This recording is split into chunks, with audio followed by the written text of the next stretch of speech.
I found my own name on a prescription bottle before I heard their key in the lock.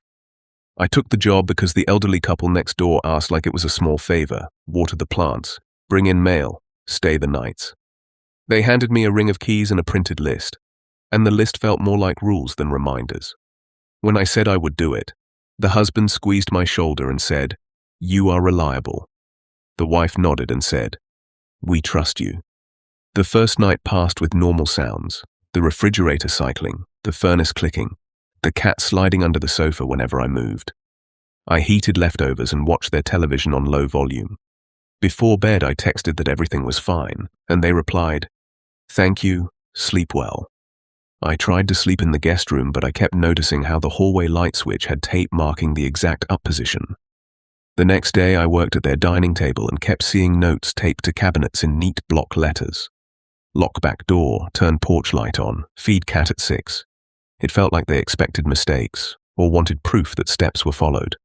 When evening came, the cat still would not come out for treats. I said, "It is only me," and the words echoed off their high ceiling like I had spoken into a stairwell. Around midnight, I woke thirsty and heard tapping near the stairs, a soft contact against wood, then a pause, then another. I stood still with my cup and waited for it to repeat, and it did, steady and patient, like someone testing a surface from the inside. I told myself it was the house settling, but my stomach refused the explanation. I went back to bed and slept in short pieces, waking to the same quiet contact. In the morning, I called to check in, and their voicemail played a cheerful recording with beach sounds layered behind their voices. I did not leave a message. I walked the house instead, checking windows, checking locks, and each latch being secure made me feel worse, not better. The tapping had stopped, yet the wall beside the stairs felt warm when I pressed my palm to it, and under my hand there was a faint vibration. I pulled the stair runner back and found a seam in the carpet by the first step, tucked under an old brass strip with 2 screws. I used a butter knife to turn them until the strip lifted.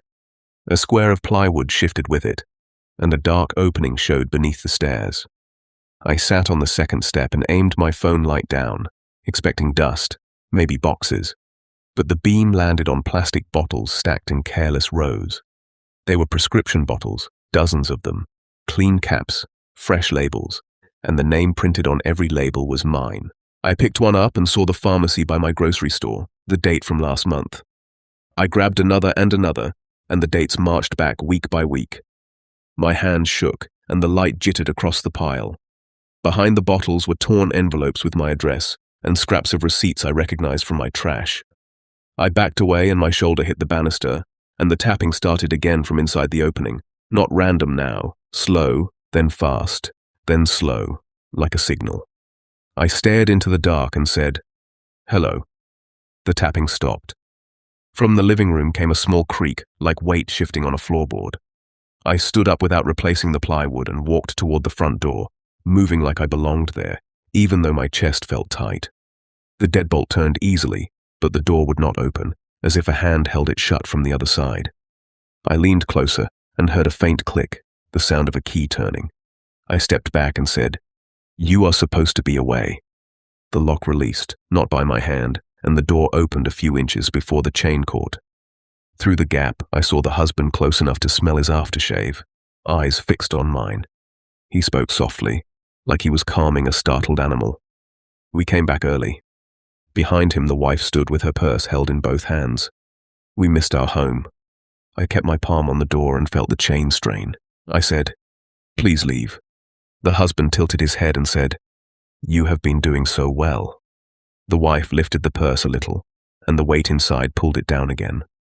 "We brought something for you," she said.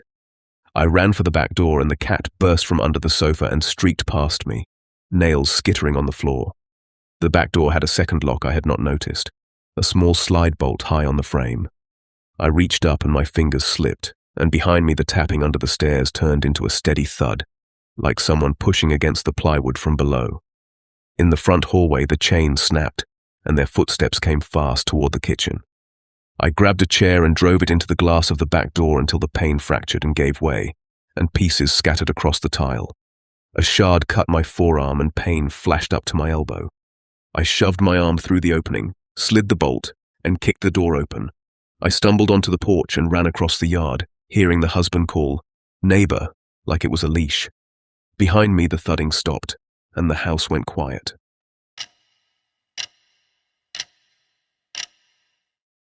I saw my own face in a Polaroid on the shed floor, and the note underneath told me what happened to the last person who stood where I was standing. The cabin sat alone past the last mailbox, with pine trees crowding the road so tightly the sky looked sliced into strips. The owners had left a binder on the counter and a handwritten page on top. It said to keep the generator schedule, to latch the windows at sundown, and to never go into the locked shed out back. Under that line they had drawn a thick underline, like the pen had pressed through the paper. When they drove away, the quiet hit like a pressure change. My phone lost signal 2 turns down the driveway, and inside the cabin the only sound was the ticking clock above the sink. I told myself the shed rule was about tools, or liability, or some insurance detail people get rigid about. Still, I reread the page twice. The last line said, "If you are curious, fight it." That line sat in my head all afternoon like a dare. The first evening was simple. I cooked, I fed the dog, and I checked the doors. The dog was large and calm, and it kept its body between me and the back windows without being told. When I stepped onto the porch, it followed but stayed at the threshold, ears forward, refusing to cross. I said, "It is fine," and it looked at me with flat patience, like it had already learned I was not the one to decide. After dark, I heard the shed door once, not opening, just a muted knock like something bumped it from inside. The dog lifted its head and watched the back wall. I told myself it was a branch in wind, but the trees were still. I went to bed and slept with the binder open beside me, reading their generator notes until my eyes gave up. In the middle of the night, I woke to the sound of gravel, a few slow crunches, then silence. In the morning, I walked the property line to calm myself. The shed sat behind the cabin, a squat structure with a single door and a simple padlock. The lock looked new compared to the weathered hinges. I stood there longer than I meant to, because the rule had planted a hook and my mind kept tugging on it. I could almost hear the owner saying it again, "Fight it," like curiosity was a bad habit that would return if you fed it. By afternoon, I was making excuses. If something was wrong, I needed to know. If a bear got into supplies, I needed to handle it. If the lock was just to keep the dog out, then checking would be responsible. The logic sounded clean in my head, and I hated how easily it arrived. I went back inside, found a small toolkit in the kitchen drawer, and held a thin metal pick I had no business touching. The padlock gave up in less than a minute, which should have scared me more than it did. It opened with a light snap, like it was waiting for the first person to try. I pulled the door, and stale air rolled out with a sour note that reminded me of damp cardboard. The dog stood at the porch watching, not barking, not moving. I stepped inside and let the door drift shut behind me, because I did not want the sound to carry. The shed had no windows. My phone light cut a narrow path over stacked bins and shelves. I expected ropes, traps, maybe some messy storage. But the first thing I saw was a table covered in Polaroids, thousands of them, spread like playing cards. Every photo showed the same shed interior. A person sat in a chair near the back wall, hands bound, mouth covered, eyes wide and shining in the flash. Some photos had 2 people, one holding the camera, the other sitting. I picked up one, and my throat tightened, because the person in the chair looked like me in the worst way. My same jacket, my same posture, my same face caught mid-blink. Under the photo, someone had written in thick marker, "They always peek." My hands went cold, and I set it down like it could stain me. I turned on the table and saw more photos with notes, dates, and small symbols. The symbols matched the owner's handwriting on the cabin binder. Behind the table was a shelf of zip ties, tape rolls, and folded cloth. My mind tried to label it as practical, like it was a workshop, but the chair in the corner killed that. The chair had dark marks on the legs, and the floor beneath it was gouged with lines like something had scraped against wood over and over. I took one step back, and my heel hit something soft on the floor. I looked down and saw a pile of torn clothing, some of it still damp with old sweat. I heard a sound outside, gravel under a shoe, slow and even, and I froze with my phone light pointed at the door seam. The footsteps stopped right outside. A shadow slid under the door, thickening, and the doorknob turned slightly, testing. I held my breath, and the dog made a single low sound, not a bark, more like a warning that carried through the wood. Then a voice, calm and close, said, "If you are in there, you already did it." My mouth opened, but no words came out. The voice continued, almost gentle. "Put the lock back on when you're done."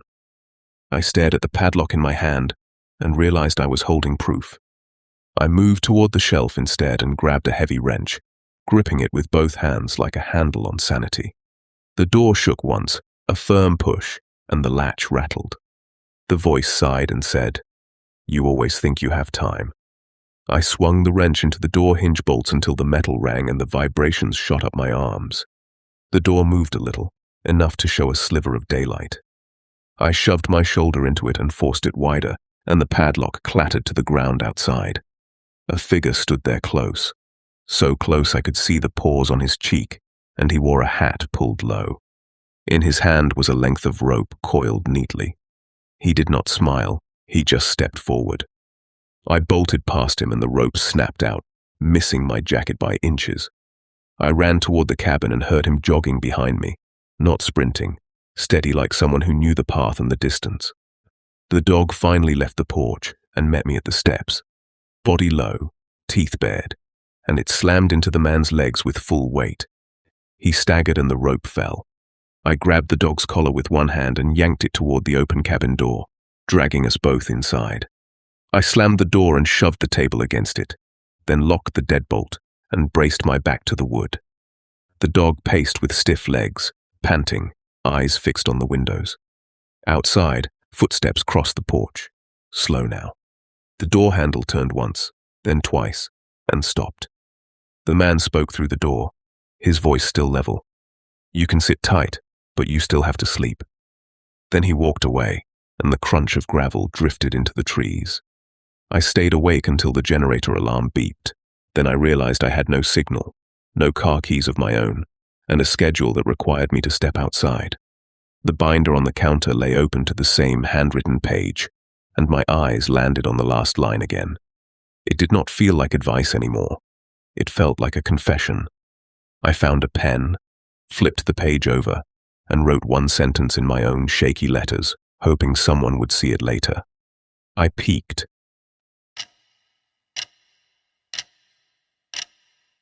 The woman at the door knew the floor plan better than I did, and she had never been inside while I was there.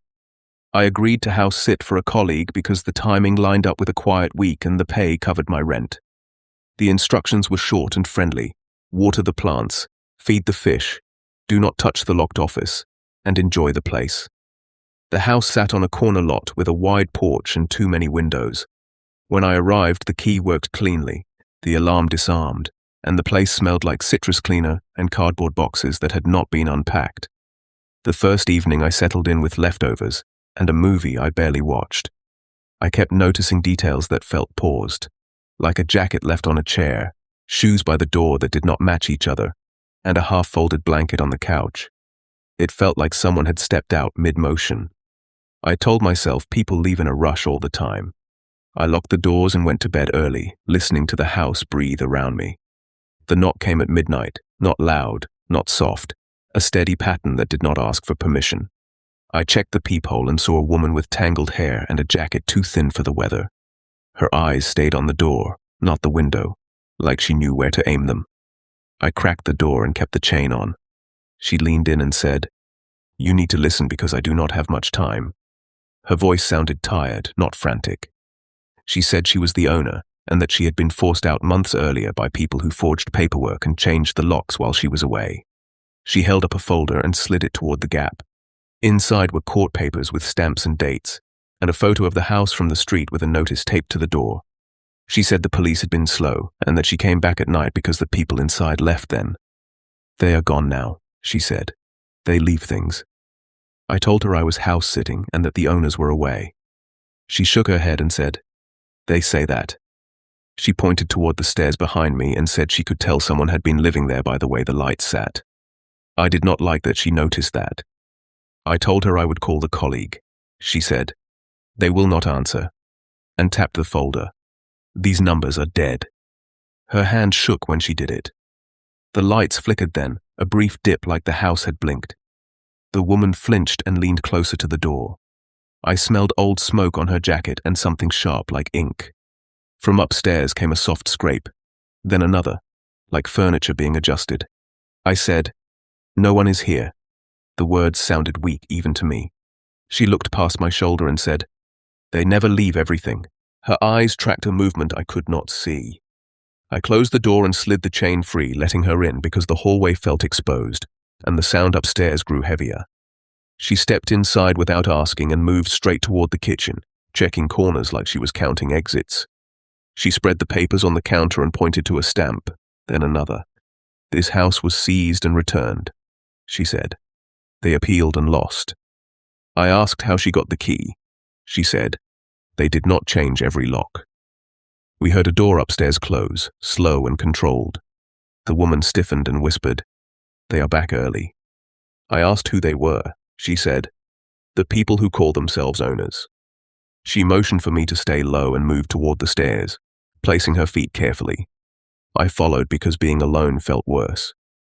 Halfway up, the hallway light cut out and the house fell into a dim that made the corners thicken. A shape crossed the far end of the hall. A voice called down, calm and annoyed, saying that we were not supposed to be there. Another voice answered from behind a door, saying the schedule had changed. The woman leaned toward me and said, "They split roles." She reached into her jacket and pulled out a folded paper with a seal and pressed it into my hand. "If something happens, show this." The seal was real, the ink raised. The door at the end opened and footsteps came toward us. I grabbed the woman's sleeve and pulled her back down the stairs. She stumbled and hit the wall, gasping, then recovered and moved fast. We ran through the living room and out the back door as a shout followed us, sharp and close. The yard was uneven and I tripped, scraping my palms raw. She hauled me up and kept moving, her grip iron. Behind us, the back door slammed and feet hit the porch. Not running, just committed. We reached the side gate, and it stuck for a second that felt endless. When it gave, we fell into the alley and kept going until the streetlights felt safer. We stopped behind a parked car and listened. The house went dark again, every window at once. The woman leaned against the car and laughed once, short and cracked. "They hate witnesses," she said. I asked where we were going. She said, "Anywhere, with people." The next day, the colleague called and asked if everything was all right. Their tone was smooth and concerned. I told them I left early and that someone claimed the house. There was a pause, then a sigh. "That again," they said. "She keeps trying." They offered to explain. I hung up. Later, I checked public records and found 2 owners listed, both active, both with recent filings. One address matched the woman's papers. The other matched the house I fled.